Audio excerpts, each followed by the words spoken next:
you know, go that route. And some with 9 lives and some with, you know, 1. And I've had a lot of friends pass away and not make it, and a lot of friends that have made it, you know, and so I think just from my experience at that point, even right up until the band, I just was like, it's just a matter of time. And then when I saw the depth that it went in the band, you know, it was you just kind of knew, you know. And there's dudes like that where you're just, you know, it's a crazy thing. Hello, and welcome to another exclusive interview by Recovery Today magazine and Recovery Today podcast, your magazine and show of hope. Whether you're considering addiction recovery for yourself or a loved one, or you're actively in recovery a short while or many years, you'll find information on all topics related to addiction, recovery, and living a happy, successful, sober life at Recovery Today. Join hosts Rob Hannley and Mike Diamond as they bring you raw, real, edgy, and damn funny discussions with influencers, celebrities, and top experts worldwide. Start moving forward and live the life you are meant to live. Your journey to true recovery starts here on Recovery Today podcast. Hello and welcome to another exclusive interview by Recovery Today magazine at recoverytodaymagazine.com. Where first and foremost, we're a magazine of hope. Whether you're considering addiction recovery for yourself, a loved one, maybe you're actively in recovery a short time, or maybe it's many, many years, you're going to find all kinds of topics related to addiction, recovery, really living a happy, successful, and sober life here at Recovery Today. My name is Rob Hannley. I'm the editor-in-chief of Recovery Today, and I'm joined by two of my amazing friends and co-hosts, Mike Diamond and Ricky Barnes, and we're joined by a guest that we're really, really excited about. Rhythm guitarist for the band Velvet Revolver.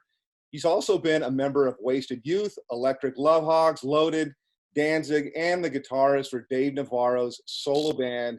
Welcome, Dave Kushner. Dave, thanks for jumping on with us, man. Really, really, really appreciate it.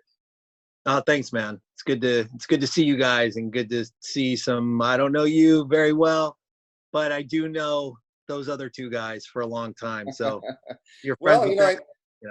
I know some of the same people we've had on. We've had on Dave Navarro, who obviously you know, talking about the Above Ground project and some of the other things I know that you're passionate about. And just appreciate you taking the time, and you know, not everybody will jump out here, so it's great stuff.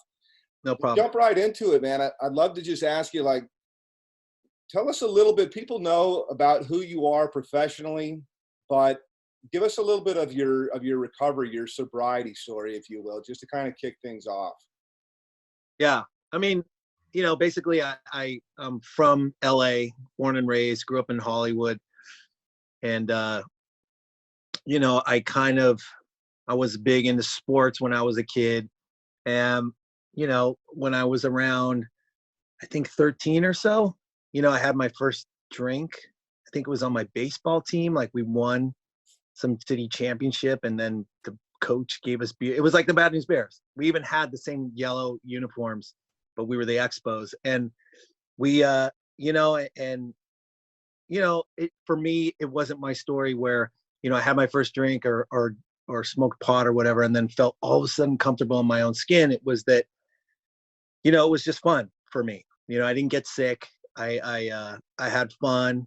Everything's a little shinier and, you know, easier and whatever. And I just kind of went into it from there. And, you know, I didn't dive straight into it. You know, it kind of came in pieces, because obviously access when you're that young is a lot harder. And, you know, I just kept going. And then, you know, when I was around 15, I got into punk rock, and then that really kind of, you know, escalated things as far as access, you know, going to clubs and stuff and all that other stuff, being able to get, you know, whatever you wanted. And then I just kind of progressed from there, and but, you know, had a great time doing it. It was fun. You know, it was manageable. And just at a certain point in the last couple of years, last couple of years of my drinking, you know, it just got, you know, I did all drugs, I did everything, and it just became, you know, it just was fun until it wasn't. you know, and the last 2 years were really bad. And it was just, you know, waking up in the morning,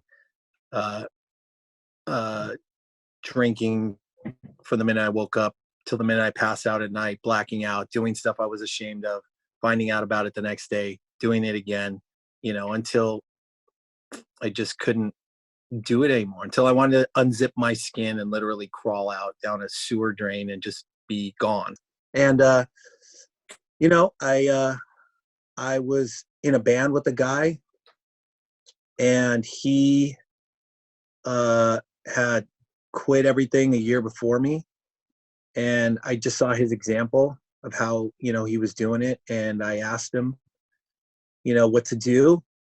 And, you know, he said, just don't drink tonight and we'll hang out tomorrow. And I was like, oh, I already drank. And he's like, all right, just go to sleep.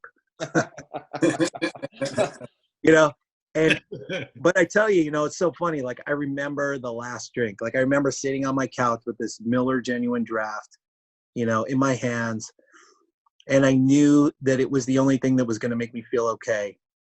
But yet I was like, I can't imagine living the rest of my life like this. And you know, it took me like an hour to drink half of it because I was so sick. You know, at the time I had alcohol poisoning for like the, you know, 20th time. And I wasn't, I couldn't keep it down, you know, because I was just at the 3-day end of a alcohol poisoning, throwing up for 3 days, whatever. And I just was like, just trying to ingest this thing that I knew was the only thing that would make everything okay. Yet I couldn't, you know, keep it down or whatever. So that was it. You know, that was my thing. And then I called my buddy, and then I started going to, you know, I get, sometimes I'm like trepidatious about talking about, you know, certain ways that you get sober, you know, as far as mine was a very traditional way, without saying, you know, more about what it was, what I still do. But, you know, that's what I do. That's where I went, you know, and that was it, man. And then I got sober, and I, you know, did all the things that were suggested of me, you know, when you're newly sober. And I really worked my ass off at it. You know, in the first year, I did everything right, which is good for me because, you know, I was really done. I was really broken. I was really, you know, like, my fucking set of tools is busted and my shit's not working. And please, someone tell me what the fuck to do, because I don't know what to do. You know, I didn't know how to do anything sober. Like, go on a date, have a relationship, you know, deal with grief, deal with joy, celebrate something, be lonely. Like, because I'd never done anything sober. I was just drunk all day long, every day. So I didn't know how, you know, so I was like, just show me what to do. And the good news is like, now 30 years later, I know when I'm not, you know, when I feel a certain way or whatever, I know that that's what I go back to. You know, it's like, oh, do this, do some writing, do some prayer, do some meditation, do this, do that. You know, tell someone, write it down, blah, blah, blah, call your sponsor, whatever it is. And that's still what I do. Dave, I have a question. All right, you're 30 weeks sober. How does Dave Kushner, because we met in New York, obviously, at that crazy time, Dave Kushner, who's like this incredible musician, and you're sober, you must have been 15 years sober, because I was, I'm 14 years sober. You're 15 years sober, and you get into Velvet Revolver knowing Scott is like, you know, you've got this front man, you've got the greatest band in the world, you make the greatest band in the world, you know, this is your shot, you know, really, it's huge. How do you deal with that 15 years sober? Well, yeah, it was crazy, you know, because like when I got in the band, I think I had 13 years at the time. And when I first, you know, started playing with those guys. And,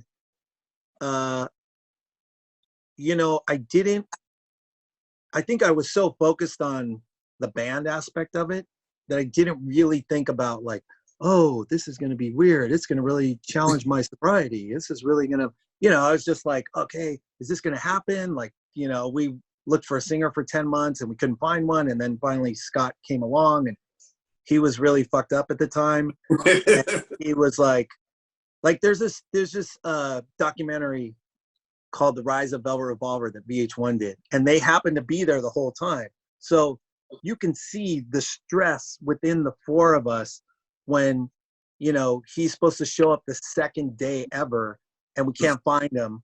And he's like saying he's sick, and we're being like, it's like this covert like game of the Three Cups, like on the streets of New York. You're like, wait, is he there? And then he won't answer the phone. So you're calling like the assistant or the manager, and they're like, oh, he'll be there in 10 minutes. And then it's, an hour later, and it was just like, oh my God.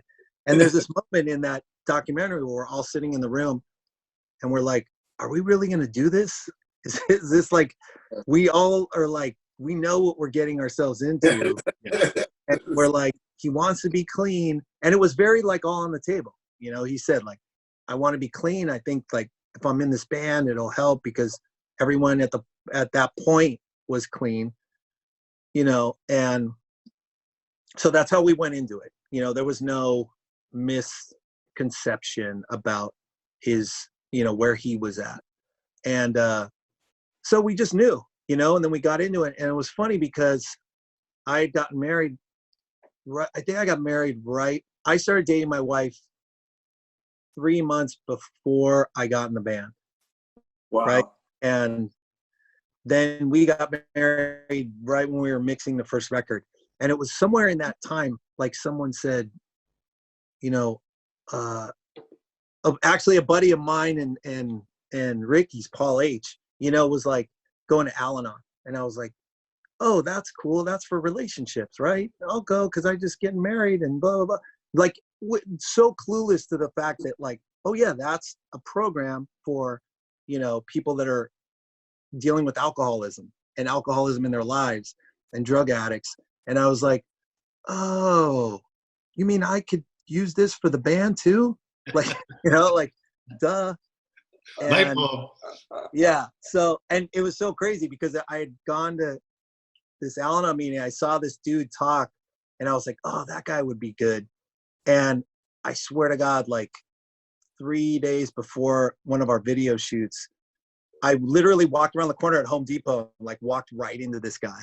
And I was like, dude, can I have your number? And I called him, and I remember talking to him when we were on this one video shoot, and it was just like a big nightmare where people were having tantrums and not like just Scott, it was like different people in the band, like, throwing fits and leaving and going to the trailer. And, it was so, it was like, I just, I think because up until that point, I hadn't had any real, like, that was my big break, that was my big fucking dream job,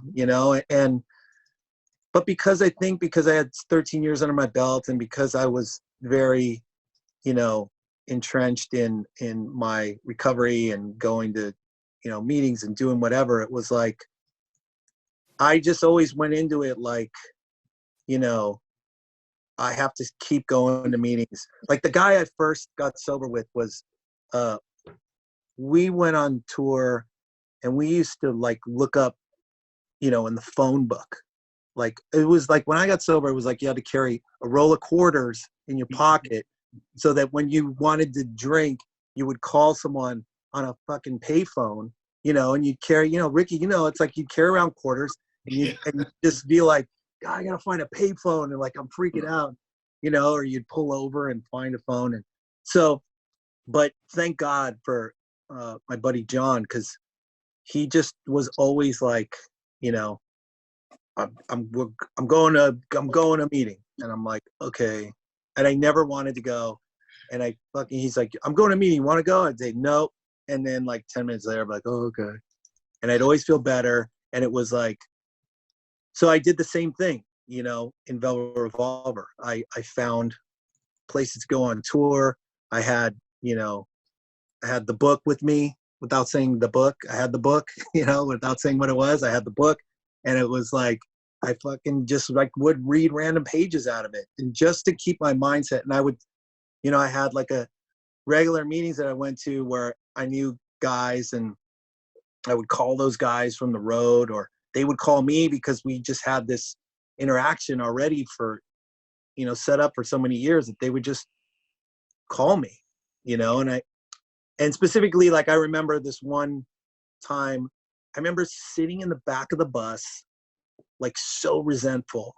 Like I wanted to I was having these like fantasies of like walking down the aisle of the bus and hitting everyone with a bat, like while they were sleeping. Because I was so resentful at the time for, you know, whatever the reason was. I was in the back of the bus, like, these fucking assholes and motherfuckers and whatever. And some guy, you know, my buddy that works at UCLA Medical Center, like called me. I was just like, hey man, what's up? And he's like, I'm like, oh, well, yeah, what's up, Finn? You know, and he's like, well, what are you doing? Like, fucking nothing, you know? And he's just like, I tell him what I'm doing. He's like, I'm like, these motherfuckers, blah, blah, blah. And he goes, oh, are you sitting in the back of the bus alone? I was like, yeah, I just told you I'm by myself. He's like, oh, you know, God's not there with you. Like one of those things. I'm just like, fucking asshole, you know, like just, and for me, those are the kind of dudes that I've been around, like that just bottom line me, like, you know. Oh, good. And I remember, because I used to have this boss when I used to do art department, like on music videos, and, you know, paint and construction and whatever, before in between bands. And I had this boss who was sober, and all the crew was sober. And I remember I went, again, same thing. I went to pick up, I had this big 5-ton truck I was driving by myself, and I go to pick up like a bunch of props, like couches and furniture for this set. I get there and there's no one there, and I'm fucking like stressed out because I gotta be blah, blah, blah. And I'm like, and I call him, I'm like, dude, there's no one here, and blah, blah, blah, and blah, blah, blah. And they just left the couch out here, and I don't have anyone to help me lift it, and blah, blah, blah, blah, blah. He's like, oh, are you there by yourself? I'm like, you know, I'm here by myself. You sent me here, blah, blah, blah. It's like, oh, you didn't bring God to work today?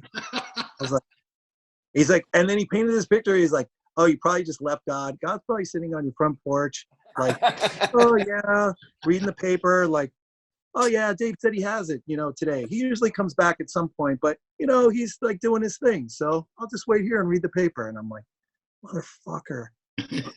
No. That's so good. Dude, you were one of the first people that I got to meet on Sunday mornings way back when. You were there a year before me. And, you know, I've watched you and respected you. And, you know, when you got the dream job, you know, I knew that you had fucking earned that thing. You know, you put in the work, and you had been humble and did what needed to be done to get it. And then, you know, it's weird seeing you and Mike on the screen here and knowing that all three of us have had a relationship with Scott.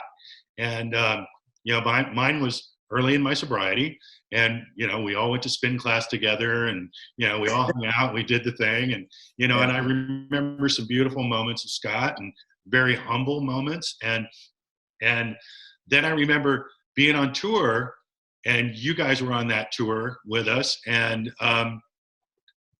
having no relationship whatsoever with the guy, because I was at that point the sober dude, right? And it broke my heart. And so I'm wondering, like, did you see the writing on the wall at some point? Like, when you were walking through the bus wanting to baseball bat everybody, did you know that this may come to a tragic end? Was it at all expected? You mean, you're talking about like when he passed away versus like the end of the band? I think, you know, honestly, especially, I think before I was even in the band, that was always kind of expected. You know, like, dude, he's getting busted here. He's, you know, he's in rehab for the 20th time. He's doing, you know, you knew like that was gonna, I just figured you know, because the bottom line is for me, it's like I grew up in LA. You know, I went to school in Hollywood. I've known Slash since I was 14. We went to junior high and high school together. Like, you know, so I've seen a lot of people, you know, go that route, and some with 9 lives and some with, you know, 1.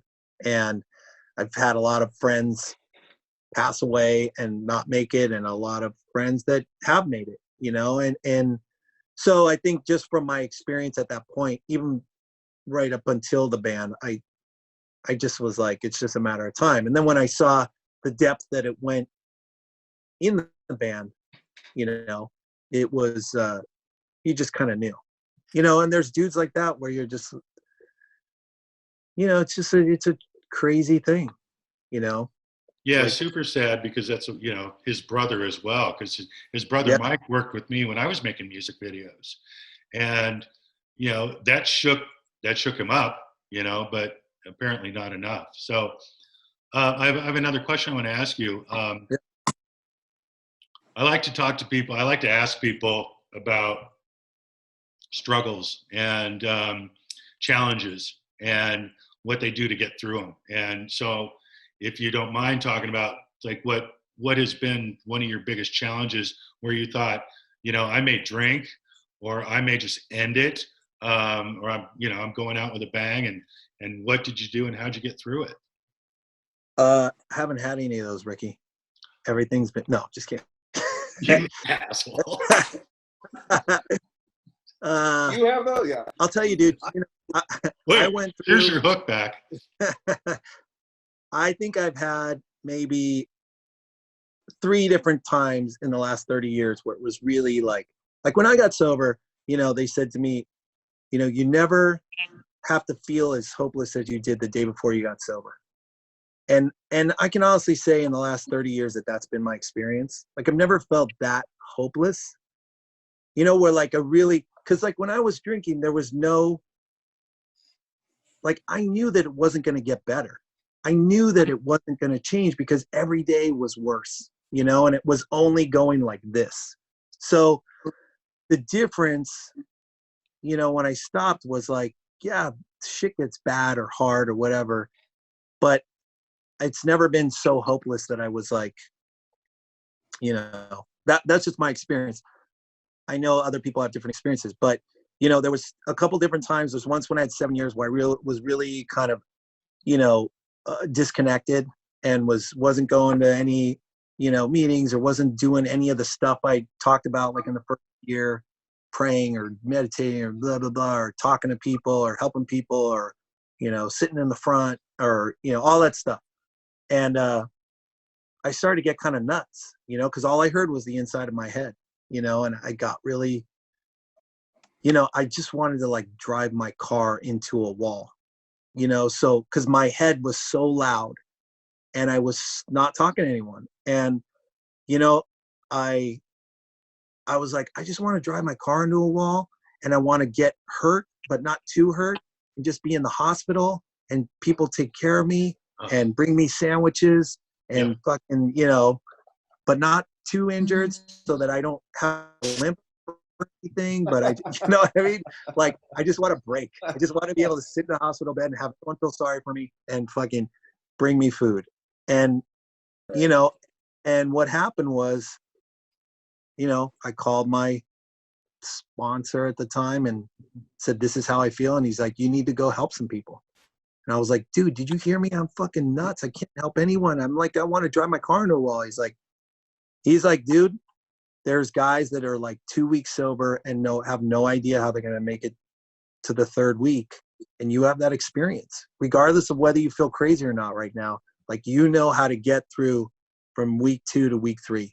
And you need to go help some people. And, you know, he sent me to a meeting and he said, you're going to stand up in the middle and you're going to say, you know, my name's Dave, blah, blah, blah. I'll be standing by the door. If anyone needs help, I'm happy to give out my number, blah, blah, blah. And that's what I did, you know, and I got a sponsee that night, this kid that was in this rehab on crutches, and called him Tommy Sticks because he was like this little guy. He was like a puppy, you know, he had crutches and he's just like hey man, will you sponsor me? I'm like, yeah, dude. And he's like, do you have car insurance? I'm like, what? He's like, yeah, you got to come pick me up. I'm out in this rehab and like, you need car insurance and you come and you get me once a week and you take me out. We go to meeting. I'm like, oh God, you know, and you know, like the other time, but I did it, you know, and it saved my life. It fucking got me back. It got me helping people. It got me back in the middle of the pack, you know, in the middle of the boat, in the middle of the herd, because I was way on the outside, and that's where we get taken out, you know. And one other thing that was kind of a similar thing was, you know, later, I think it was after the ban, you know, about 8 years ago, you know, my wife, so like I stayed married. We have 2 kids now. They're 10 and 12. And at the time my daughter had just been born. So she was 1 and my son was 3. And he was, you know, challenging as a baby, you know, cried a lot. He was colicky and whatever. And then my wife got cancer, and, you know, she got diagnosed with breast cancer, and she had, you know, the whole, like she had it bad, like double mastectomy and chemo and radiation and this Herceptin drug where she was like being treated for a year. You know, it was really bad. And, you know, so I remember just like kind of keeping my head down, and I'm like, I can't show any emotion. I just got to take care of these kids, and I got to do this, and I got the medicines and the this and the that. And it, you know, and I was like, just like this. And I remember going to this one meeting and I shared about it. You know, it's like the inside of my head is like a fucking circus right now. And this this old timer dude, Mike I, leans down the aisle and goes, "You going to any morning meetings?" Like, oh, great. And, you know, I think that this is just like a perfect example of alcoholism, is that I basically was at this place, you know, asking for help, you know, in a way. And a guy says what he says, and the rest of the meeting, I'm trying to figure out how to get out of going to a morning meeting with this guy when he asked me at the end of the meeting.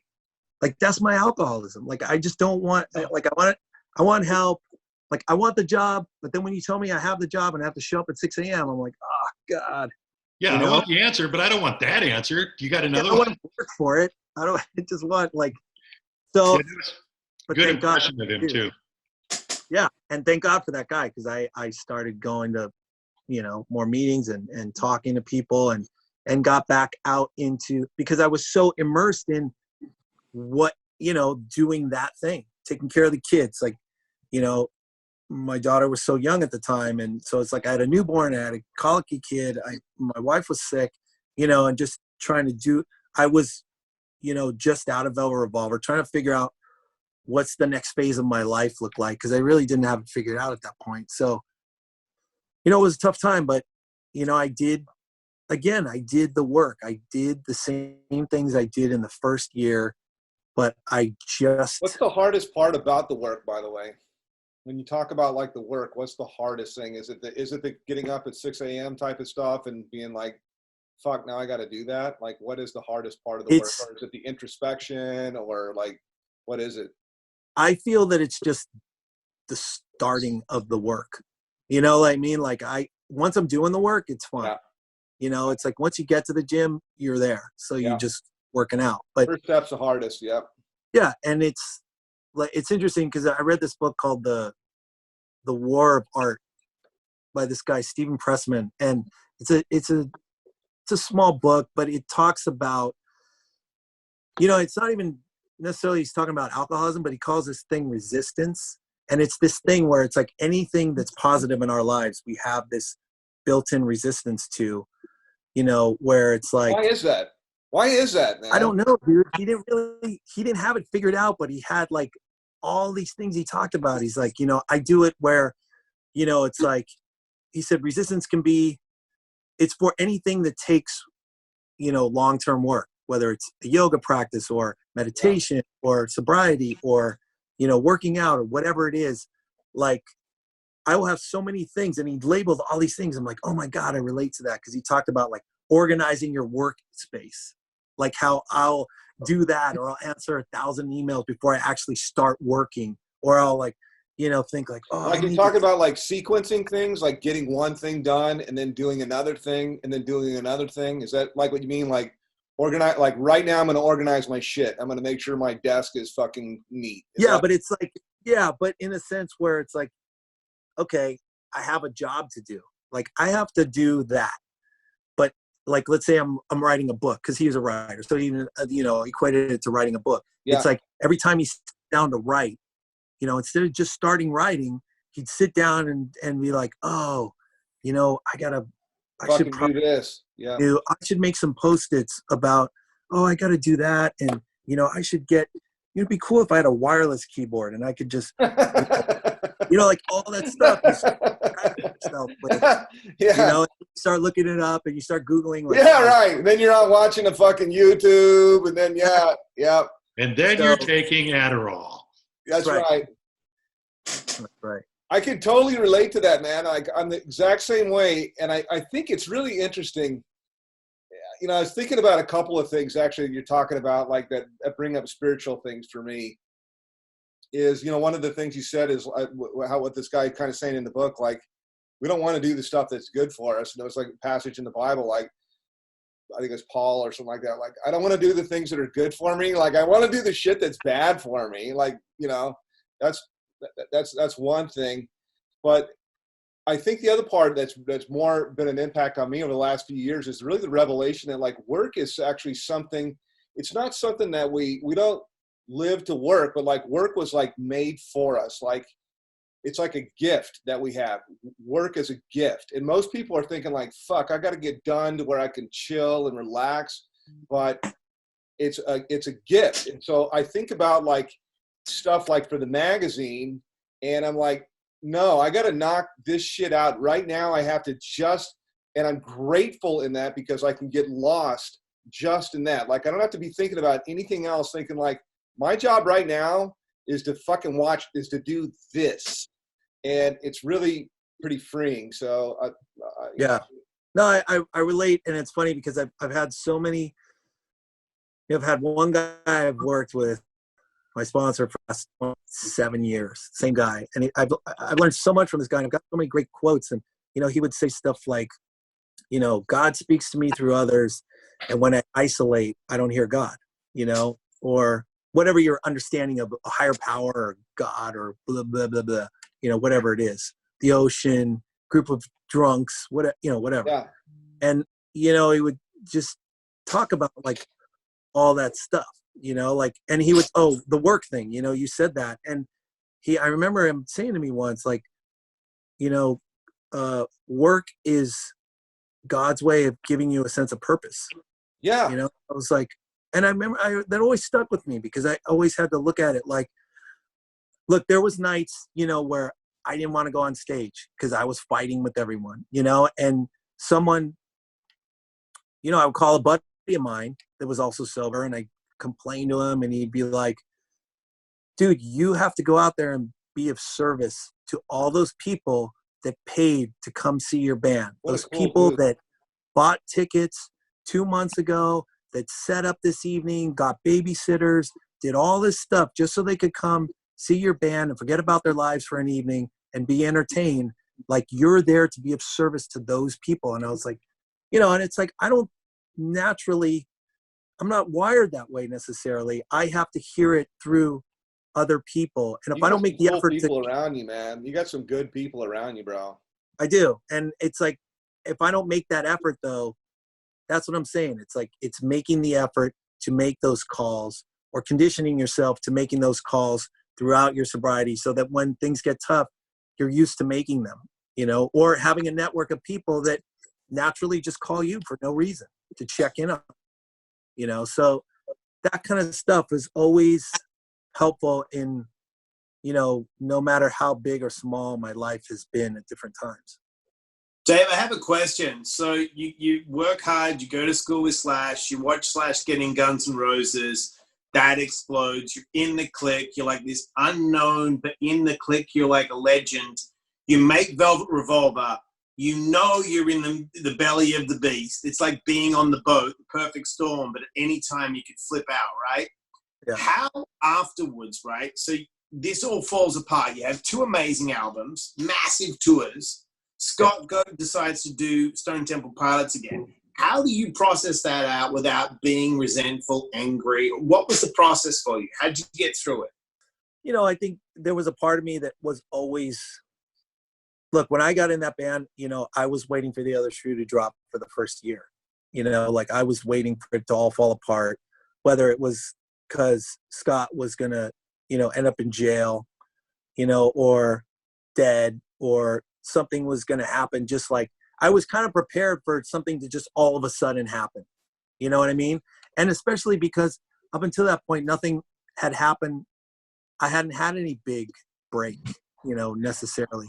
So I was always waiting for the other shoe to drop, you know, like I was waiting for, you know, if someone looked at me funny one day, I was, and like in my head, I'm like, oh, I'm going to get fired today because so-and-so didn't talk to me, or, but, you know, it was all about me. And, you know, and then eventually I remember talking to someone, they're like, dude, stop auditioning. You fucking played on the record already. Like, you're in the band, just be in the band. I'm like, they want you there for a reason. I'm like, oh, okay.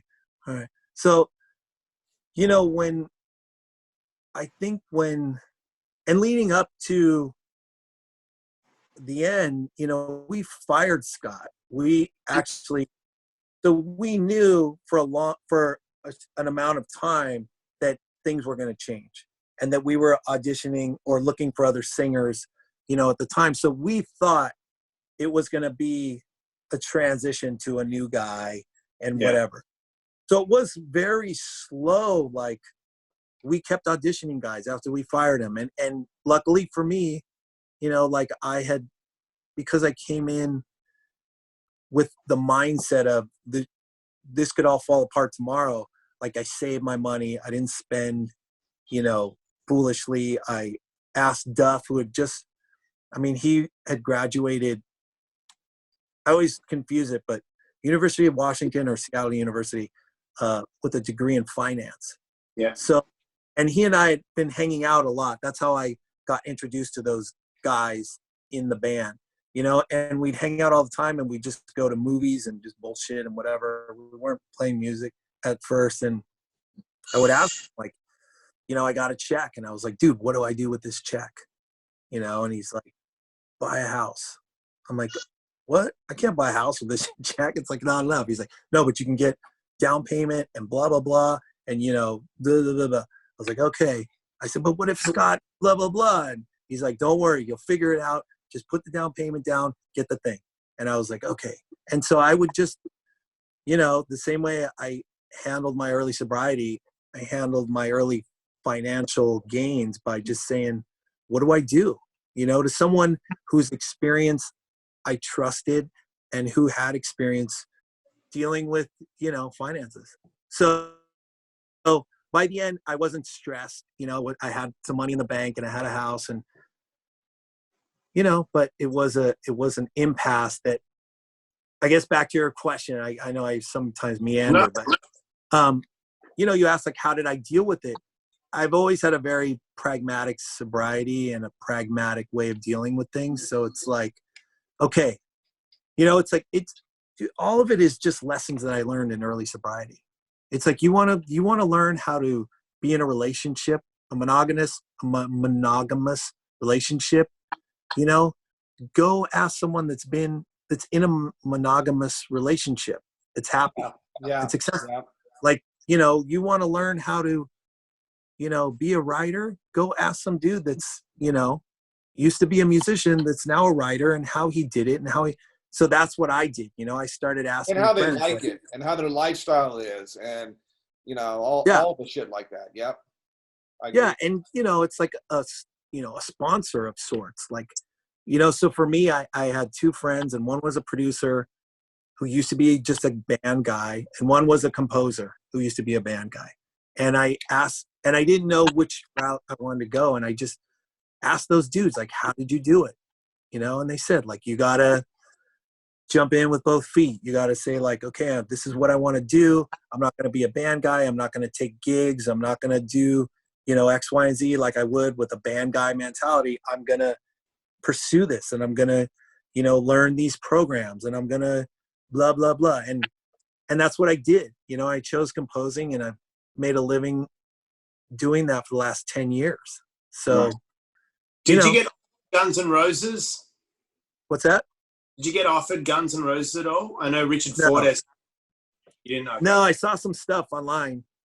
I was like, wait, am I going to get asked? Because I saw like these rumblings. I was like, I like started to believe it for a second, like I was one of the people being considered, but no, I knew I was talking to Duff a lot at the time, and knew what was really going on. And so, but I was hopeful for like a week or two. But, rejection is protection. Ricky, you I'm going to say? Yeah. So when we got sober, you 30 years ago, me 29 years ago, there was like one way to do this, right? And we did it that way. And now there's integrative therapies, there's harm reduction, there's Suboxone, there's all this stuff. I wanted to know what your opinion on harm reduction and THC therapies for people getting off of opiates. What do you feel about it? Well, it's funny because I think I'm so old or old school, both like that. I remember I turned 30 in February. I was like, oh yes, I'm finally an old timer. Like, it's like a badge of honor. But it's funny because, dude, I don't even know what that first thing is that you asked me about. The big thing before THC therapies, I never even heard of that. Like, I'm just, the book that we all talk about without naming it is like, I remember seeing something in there where it talked about, I forget how it says it, but it talks about, if someone can make the right about face from drinking, then, or from sobriety, it's saying like, if someone could go and is sober and can go drink like a normal person, our hats are off to them. So I've always tried to be very open-minded to like, look, if it saves a life, then it saves a life. Like that. I mean, that's why we do this, right? That's why I'm talking to you guys. That's why I go to meetings and do stuff, because I'm trying to give back what was freely given to me. And, in those rooms, people's lives get saved, at the end of the day. At the end of the day, I have alcoholism, I believe. And I have this thing in me that's trying to kill me still for the last 30 years. And it doesn't just go away. So I have to do these things to deal with it, and to stay comfortable in my own skin. And, if someone wants to try THC therapy, I mean, look, I might roll my eyes because I'm just ignorant to it, or it sounds goofy, or the name sounds goofy to me, or whatever. But hey, man, if it, it's like, look, if you don't want to do what I did, or you want to do, karate, or you want to do martial arts, you want to become an extreme athlete, or whatever it is that stops you from dying from alcoholism or drug addiction, I'm all for it. I have no judgment of it. Cool. Yeah. Rob? Big Rob.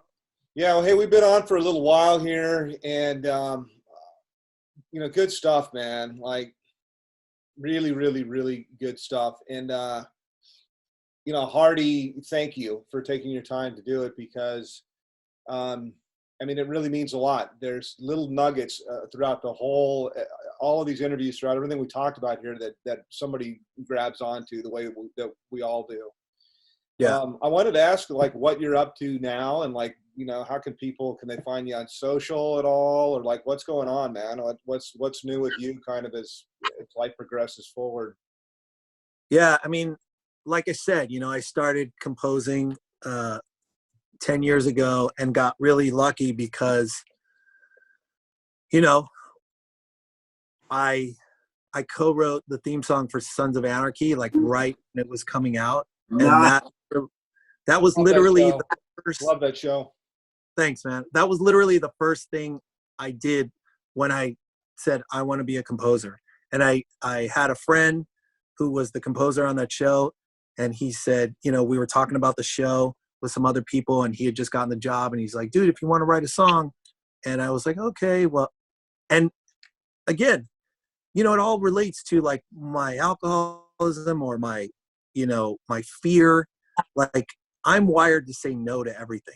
You know, if he says, hey, you want to come over and write something? Like, I'd never written with this guy. I didn't know him that well. I was intimidated. He's older. He's like a really respected musician. And he said, if you ever want to write anything, and my head's like, no, don't do that. You're going to embarrass yourself, you know, whatever. And what I've learned is to say yes to things and show up in spite of my head. And so I went to his house and I had the riff, that, and I'd written it for, I had an idea to do something with Shooter Jennings, and we wrote the song in a day, you know, and that was it. Finally became the song. And then I did some other stuff for Sons. And then that guy was a music supervisor on this ABC crime drama. And then me and my buddy got the job as composers for that, you know, and I didn't know what I was doing. And I didn't know how to do score, like underscore, you know, when someone's coming in the room and you're like trying to make them feel all fucking stressed out or whatever it is, you know, or some guy just lost, he's looking at a picture of his dead girlfriend and you have to play the music behind it, you know, like I didn't really know how to do it, but I just learned as I went, you know, and I, yeah. Dun, dun, dun. And it really makes a difference, man. And really good, yeah. really makes a difference. Yeah. And so that's what I've been doing. You know, I did a on TBS, Sullivan and Son, for 4 years. And currently I'm doing, so like a year and a half ago, I had done this theme song for Thursday Night Football. And the guy who connected us that worked at the NFL, who's a friend of mine, said, you got to meet this other composer. You know, he's a really good friend of mine. We worked at HBO together, blah, blah, blah. He lives in, you know, near where you live. And so and there's this guy, Jose Cancela, and we met and got along great instantly and started like our own kind of team called Monkey Mind Music Group.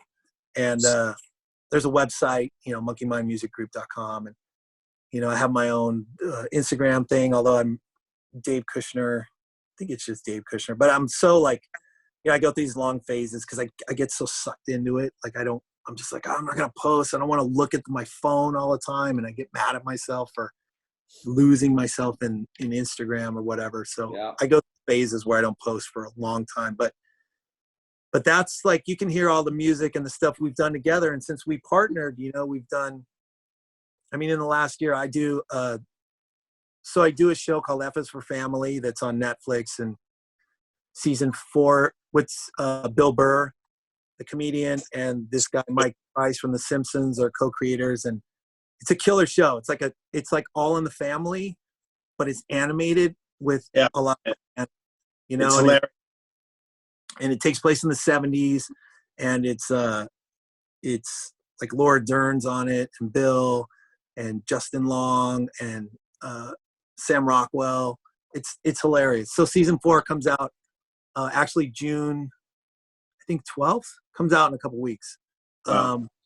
And you know, we did what else? Uncharted, Gordon Ramsay's new show on National Geographic. We did a bunch of music for season 2 is coming out soon. We did this killer docuseries on Amazon called The Last Narc. That's like, if you're into Narcos, like you've seen the Narcos on Netflix. So in Narcos Mexico, it's like the true story of the murder and kidnapping of this DEA agent called named Kiki Camarena. Oh yeah, that happens in season 1 of Narcos Mexico. So there's a docuseries on that with his wife in it, and Kiki Camarena's widow, you know, and the agents that were involved in solving the crime and all this stuff. And it was supposed to come out a couple weeks ago, and I don't know if it's ever going to come out now because apparently they reopened the Kiki Camarena investigation. Oh wow! And I guess there was some stuff in there that was like, kind of controversial, so they shelved it. So I don't know if it's going to come out. So, every so often, if you're on Amazon and you think of it, look for The Last Narc. But it's killer. I mean, it's really intense, gnarly documentary. But good stuff. So that's, yeah. And then we're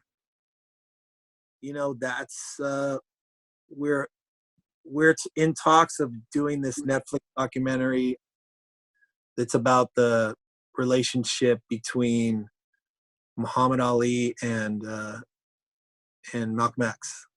That's being made, and hopefully will, that's just we're in talks with that. So hopefully we end up doing that. But yeah, that's what I'm up to, man. I just some cool stuff. Hey, before Rob winds this down, yeah, Dave, what the fuck is that orange circle over your right? Yeah, shoulder? what is that, man? That's so funny, dude. Because I see that. I do Zoom meetings all the time and Zoom whatever, and I always see that in the back, and no one's ever asked. But I always notice. What is it, man? I wondered the same thing the whole time. So my wife does a podcast, and it's basically I'm sitting in front of a huge computer screen, and there's like all this. That's why it keeps going dark every so often because it goes into standby mode. But there's all these windows open, and they're like white backgrounds, so that basically lights up my face. But when she does it, that's like an LED light thing that's on a dimmer. Face light. Yeah, that you put behind the camera that lights you up all nice and pretty. Dude, I keep staring at it. I just like my eyes go into the center of the man, the whole time. Like, what the fuck? What is that? Like an award, man? What is that award he's got over there, man? Oh! There you go. Okay. Yeah. Okay, we got it. All right. Nice. I'm back. Hey, cool. That's it. Thanks. Go ahead, Rob. I always like I can't stand to have the elephant in the room, so I love it when somebody else calls out the elephant in the room. Goes, what the fuck? What I'll fucking say it. I don't care. Yeah, I'm all about that. Well, hey man, thanks a ton for being on today, Dave. Really awesome stuff. Cool, great conversation. And this has been another exclusive interview by Recovery Today Magazine, Recovery Today Podcast. And thanks so much. This is a wrap. We've come to the conclusion of another episode of the Recovery Today Podcast. Thank you for joining us on your journey towards recovery. We hope you found today's show to be informative and helpful. If you know someone who could benefit from today's show, please share this with them. For the show notes and additional resources, visit recoverytodaypodcast.com. We'd like to hear from you, so please don't hesitate to reach out. Join Rob Hannley and Mike Diamond again next time for another inspiring and thought-opening discussion here on the Recovery Today podcast.